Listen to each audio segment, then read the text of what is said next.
राजस्थान केंद्रीय विश्वविद्यालय की 9वां समावर्तन उत्सव में उपस्थित भारत सरकार के कृषि राज्य मंत्री, यहाँ के लोकप्रिय सांसद आदरणीय भागीरथ चौधरी जी, विश्वविद्यालय के कुलपति प्रोफेसर आनंद भालेराव जी, रजिस्ट्रार आदरणीय अमरदीप शर्मा जी, एग्जीक्यूटिव काउंसिल की सभी माननीय सदस्यगण, विश्वविद्यालय की सभी प्राध्यापक प्राध्यापिकागण, समाज जीवन की महत्वपूर्ण महानुभाव, प्रिय छात्र छात्राएं और संस्थान के पूर्व छात्र तथा जिन छात्रों की अभिभावक यहाँ उपस्थित हैं, सब गौरवशाली अभिभावक, मीडिया की साथीगण, मित्रों, इस प्रकार की जिंदगी भर कोई दीक्षा की अंत नहीं होता है। दीक्षा शिक्षा ये तो एक पड़ाव ही मात्र आप पूरा किए हैं, ये तो जीवन भर है, लाइफ लॉन्ग लर्निंग कहा जाता है। इसलिए ये अभी तक जितना आपने समेटा है, जितना आपने ग्रहण किया है, इसी को समावर्तन उत्सव हम मनाना चाहिए।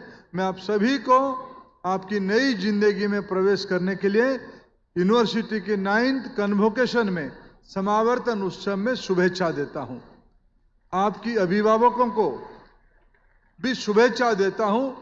आपकी जीवन की बहुप्रतीक्षित आकांक्षी दिन आज एक स्तर तक पहुंचा है। आपकी बच्चों की और बच्चों की नई जिंदगी में मैं शुभकामनाएं देता हूं। मित्रों, मैं और एक वर्ग को आज यहाँ संबोधित करना मेरे से चूक हुई। मेरे को आनंद राव जी ने प्रारंभ में कहा था, हम कुछ स्कूली बच्चों को भी यहाँ बुलाए हैं अतिथि करके। मैं यहाँ जो स्कूल के बच्चे हैं, विशेष करके मैं ड्रेस से पहचान पा रहा हूँ, केंद्रीय विद्यालय तथा कुछ सीबीएसई स्कूल्स के बच्चे हैं, उनकी आंखों में इस प्रकार की यूनिवर्सिटी में पढ़ने की सपना आज से ही वो देखें, उनको भी अग्रिम शुभेच्छा, अग्रिम बधाई। मित्रों, ये समावर्तन नहीं है, यह आपकी जिंदगी की नई पाथवे है, पथेय है। मित्रों, आप सब लोग सौभाग्यशाली हो। इस भूमि में कुछ पवित्रता है। मैं कभी भी राजस्थान आता हूं, मैं राजस्थान को नतमस्तक होकर नमन करता हूं। इसलिए नमन करता हूं कि इस भूमि की बलिदान के कारण, अगर इस भूमि में पृथ्वीराज चौहान नहीं होते, राणा प्रताप नहीं होते, तो आज भारत की स्थिति कुछ और होता। भारत ऐसे नहीं होता।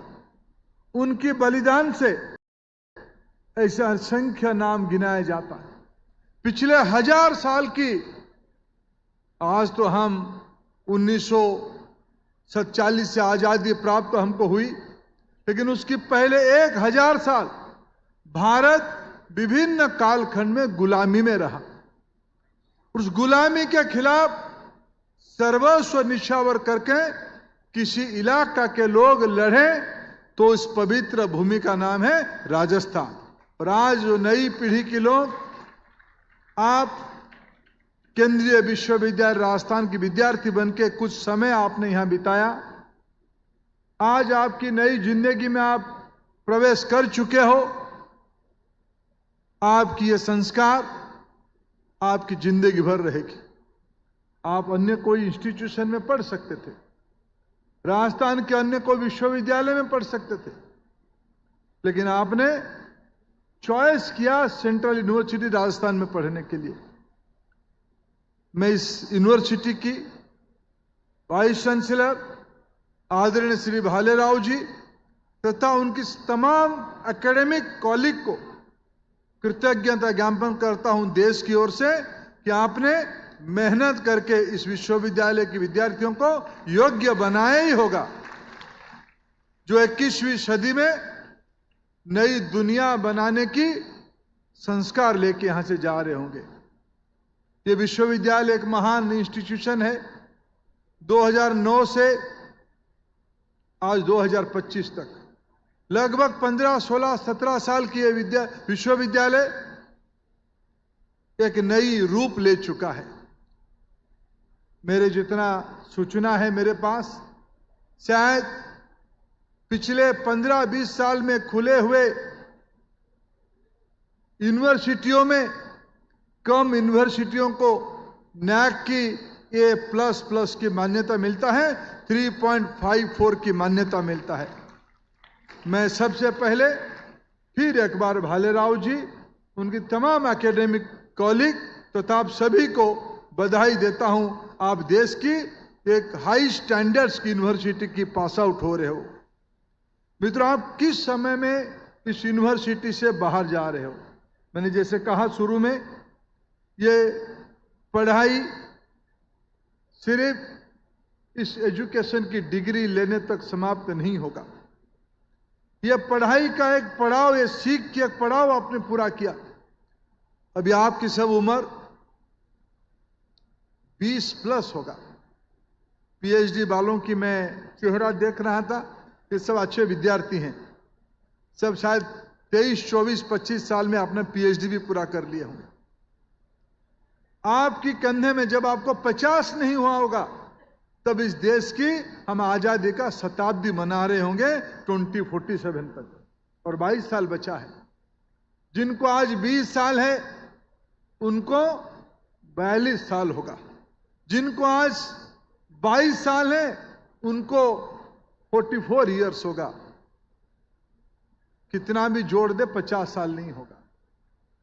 मैं मानता हूं इस सदी की सबसे सौभाग्यशाली कोई समूह है जो आज पास आउट हो रहे हैं या आज जो पढ़ रहे हैं। देश ने एक सामूहिक मन बना लिया है। हमें आने वाले 2 दशकों के अंदर दुनिया की एक ताकतवर देश बननी है। यह हमारी देश की नियति में है, यह देश की सामूहिक संकल्प है, हमारी प्रतिबद्धता है। हमको कोई रोक नहीं सकता है, हम आगे जाने वाले हैं। और कोई भी देश मित्रों आगे जाता है उसकी युवा पीढ़ी की कंधे पे बैठ के, उस युवा पीढ़ी की जज्बा पे जाता है, उस युवा पीढ़ी की बुद्धिमत्ता से जाता है, उस युवा पीढ़ी की मेहनत से जाता है। भारत एक नौजवानों की देश है। दुनिया की परिस्थिति बदल रहा है। दुनिया में कहा जाता है न्यू ऑर्डर आ रहा है। जिस प्रकार की जियोपॉलिटिकल सिचुएशन हमारी विश्व में है, भारत अपने आप में निखर के उभर रहा है। आज हम दुनिया की 4th लार्जेस्ट इकोनॉमी बन चुके हैं। हम यंग एंटरप्रेन्योरशिप में, इनोवेशन में, साइंस एजुकेशन में, विशेष करके लड़कियों के अंदर स्टेम एजुकेशन में भारत ग्लोबल बेंचमार्क को ऊपर कर रहा है। भारत के एजुकेशन इंस्टीट्यूशंस, कल ही एक रिपोर्ट आई है, विश्व स्तर की एक सर्वेक्षण संस्था QS रैंकिंग की 2026 की रिपोर्ट कल प्रकाशित हुई है। मित्रों, 2014 में QS रैंकिंग में भारत की सिर्फ 11 इंस्टीट्यूशन थे। आज जो रिपोर्ट कल प्रकाशित हुई है, उस रिपोर्ट में 54 इंस्टीट्यूशन दुनिया के प्रमुख 500 इंस्टीट्यूशन के अंदर आ चुके हैं। भारत में नई विश्वविद्यालय खुल रहे हैं, नई कॉलेज खुल रहे हैं। भारत में हमने पहली बार, शिक्षा ऐसा एक विषय है, हम एकांगी होकर नहीं सोच सकते हैं, हम आइसोलेशन में नहीं सोच सकते हैं। इसीलिए भारत ने नई शिक्षा नीति को आगे बढ़ाते हुए हमने ये तय किया, हम विदेश के विश्वविद्यालय को भारत में आने का अनुमति देंगे। अब तक भारत में 8 विश्वविद्यालय खुल चुके हैं या खोलने की प्रक्रिया पूरा हो चुकी है। यह संख्या अगले शिक्षा वर्ष तक 15 तक पहुंचेगी। मित्रों, हमारी शिक्षा व्यवस्था आज विश्व की नजर में, विशेष करके नई शिक्षा नीति आने के उपरांत, मित्रों 1835 में अंग्रेजों की एक विद्वान मैकॉले ने एक नीति बनाई, भारत को अगर लंबे समय गुलामी रखना है, अर्थनैतिक परातंत्र में रखना है, तो भारत की पूंजी, भारत की ज्ञान प्रवाह को कलुषित करना पड़ेगा, दिग्भ्रष्ट करना पड़ेगा, आउट ऑफ ट्रैक करना पड़ेगा। इसलिए भारतीय ज्ञान परंपरा से परे एक मैकॉले शिक्षा प्रणाली हमारे ऊपर थोपी गई। आजादी के उपरांत उसमें थोड़ा परिवर्तन हुआ, लेकिन मित्रों जिस प्रकार की परिवर्तन की आवश्यकता थी, जो ज्ञान प्रणाली दुनिया को, आखिर भारत की गणित पद्धति दुनिया को शून्य की कंट्रीब्यूशन किया है, ट्रिगोनोमेट्री की कंट्रीब्यूशन किया है, डेसिमल के कंट्रीब्यूशन किया है। मित्रों, भारतीय ज्ञान परंपरा में मैं अगर राजस्थान को देखूं, या मेरे को कहा गया है एटमॉस्फेरिक साइंस की पढ़ाई होती है, या सस्टेनेबिलिटी की पढ़ाई होती है।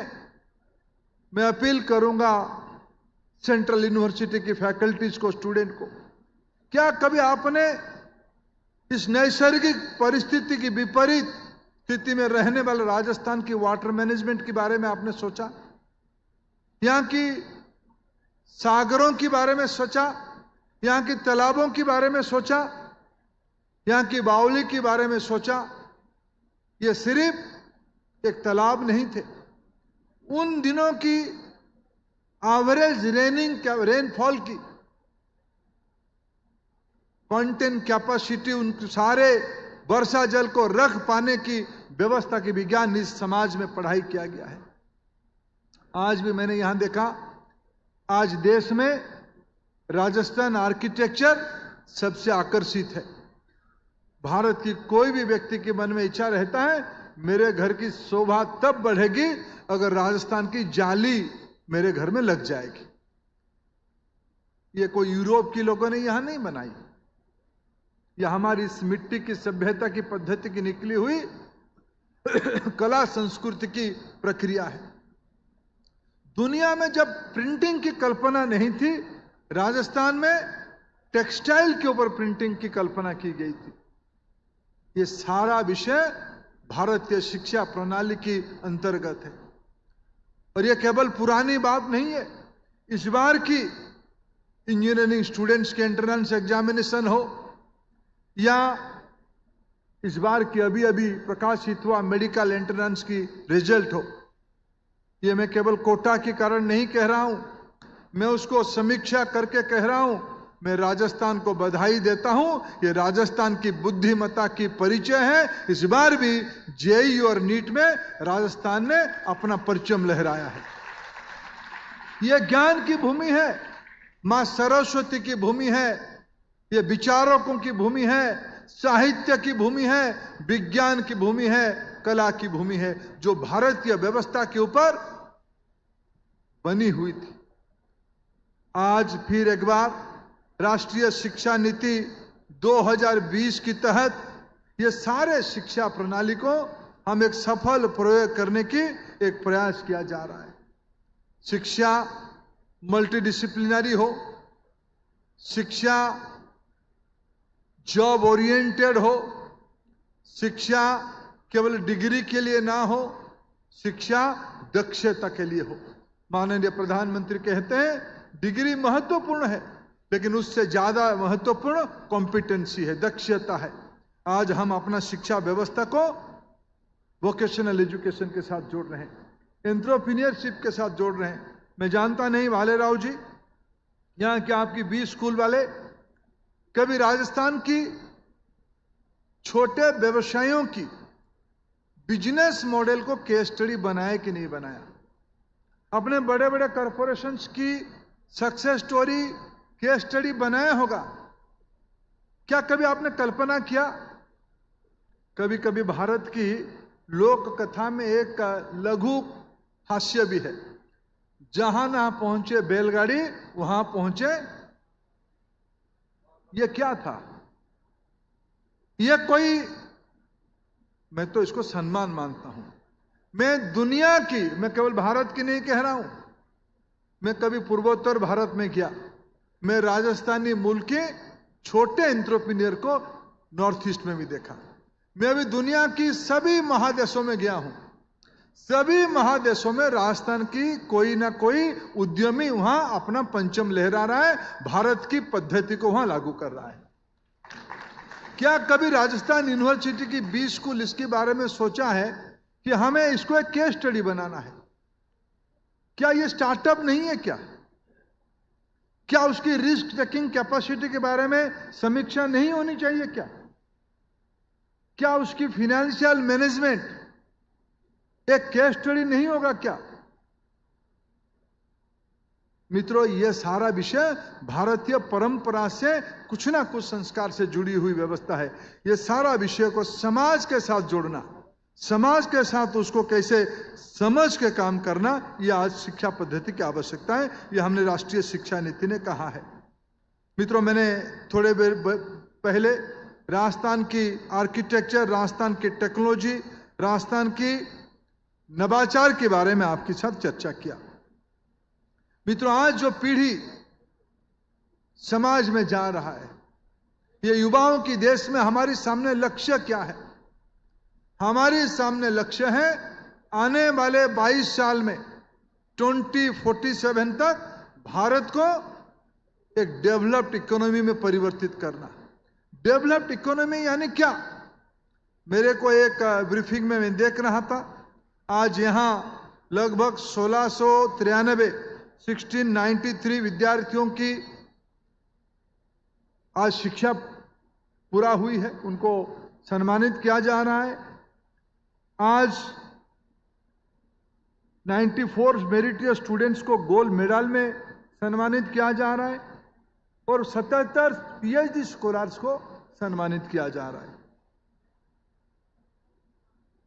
मित्रों, यहां और एक रिपोर्ट में लिखा है, और शायद रिपोर्ट में पढ़ा भी गया कुलपति के द्वारा, कि आपकी प्लेसमेंट लगभग 60% है और आपकी वार्षिक एवरेज तनख्वाह लगभग 6 लाख रुपया है। मेरे कई सारे युवा साथी यहां बैठे हैं, आपकी पेरेंट्स भी यहां हैं, थोड़ा उनको नाम दिख के मैं एक प्रश्न भी पूछूंगा, मेरे को आप उसके उत्तर। आपको अगर अवसर मिलेगा, आप सरकारी हो या प्राइवेट हो, किसके पास नौकरी करना चाहोगे या किसी को नौकरी देना चाहोगे?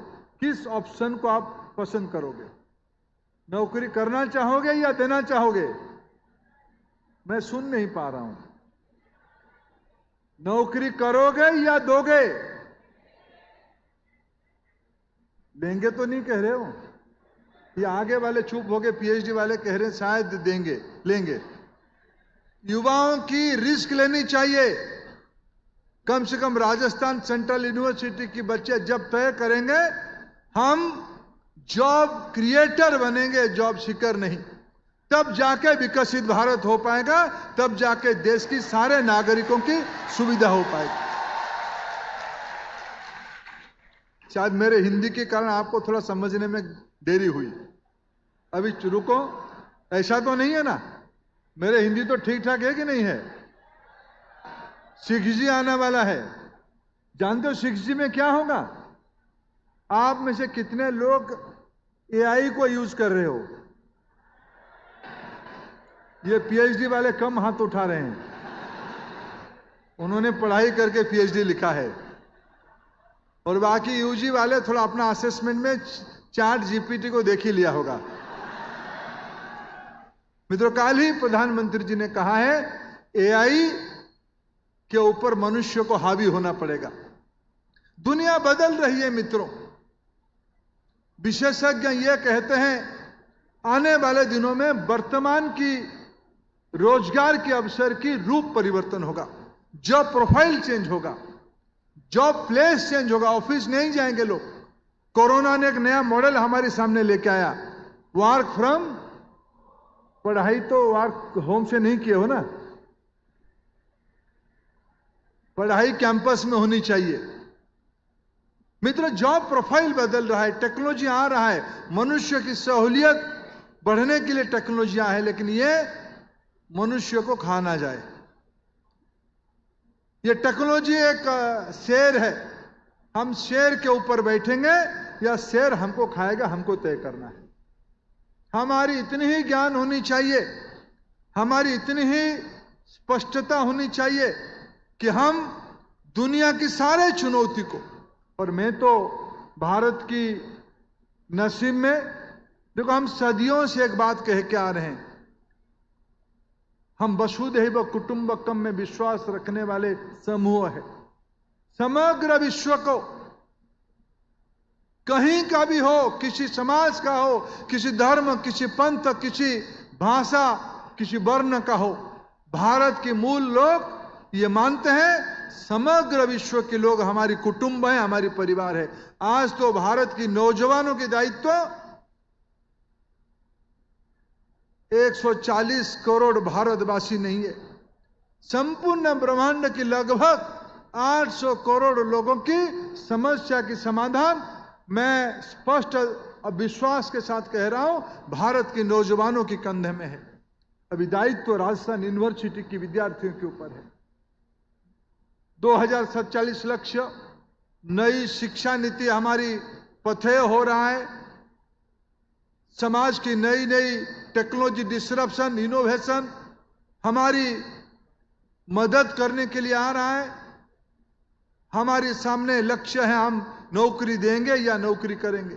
बहुत लोग नौकरी करेंगे, किंतु जो लोग सेंट्रल यूनिवर्सिटी जैसे इंस्टीट्यूशन तक आए, वो अपने जिंदगी में 5 लोगों को रोजगार सृजन करने की तरीके ढूंढे। यही आपकी उच्च शिक्षा की पूर्णांगता होगा। यह सब इसीलिए हम करेंगे। अगर हम सिर्फ अपने ही लिए सोचेंगे, मित्रों, सीमित हो जाएगा। मैं जानता हूं आपके माँ पिताजी आखिरी बार आपको शुभेच्छा देने के लिए आए हैं।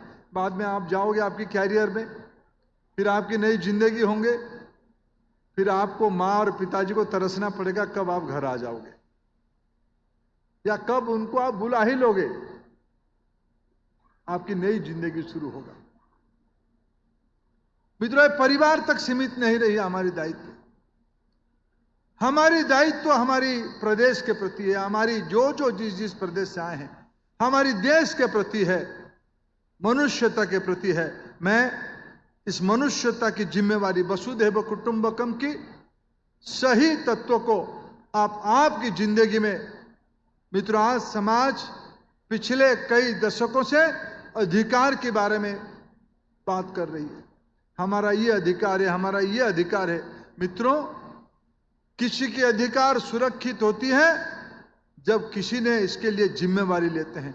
मैं यूनिवर्सिटी के आज समावर्तन से आगे जाने वाले विद्यार्थियों को इस दायित्व बोध के साथ आप जाएं। समाज आपसे बहुत अपेक्षा के साथ आपको आशीर्वाद कर रहा है, इसीलिए समाज की विभिन्न संभ्रांत आपको आए हैं आशीर्वाद करने के लिए। आप यशस्वी बनो, आप सफल हो, आप देश मातृका के काम पे आपकी निजी जिंदगी को अच्छा करते हुए समाज जीवन को भी अच्छा करो। अनेक अनेक शुभेच्छा। भारत माता की।